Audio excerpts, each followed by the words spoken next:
ચાંદીપુર વાયરસને લઈ આરોગ્ય વિભાગ એલર્ટ મોડમાં છે। સાબરકાંઠા અને દાહોદમાં વાયરસનું પ્રમાણ હવે વધ્યું છે। 11 કેસમાંથી 5 બાળકોના મોત નીપજ્યા। માલપુર મેઘરજ પંથકમાં દવાનો છંટકાવ કરાયો છે। રાજસ્થાન બોર્ડર પર આવેલા જિલ્લામાં તંત્ર હવે સજ્જ છે। કાચા મકાનોમાં સઘન સર્વે હાથ ધરાયો તો વાલીઓને સતર્ક રહેવા માટે અપીલ પણ કરવામાં આવી।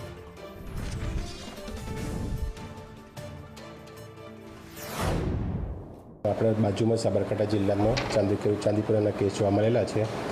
તે અનુસંધાને આપણે અરવલ્લીમાં તૈયારી રૂપે અત્યારે ડિસ્ટિંગનું કામગીરી શરૂ કરી દેવામાં આવી છે।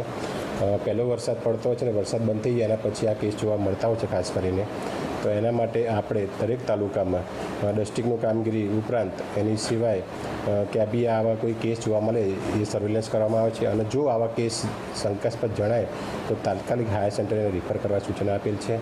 અને આના માટે લોકોની તકેદારી રૂપે એમને જો આવા કાચા ઘર હોય જ્યાં તિરાડ પડેલી હોય તો ત્યાં તિરાડો પૂરવા, જરૂર પડે તો દવાનો બી આજુબાજુ છંટકાવ કરો કે જેનાથી આ રોગથી આપણે બચી શકીએ છીએ।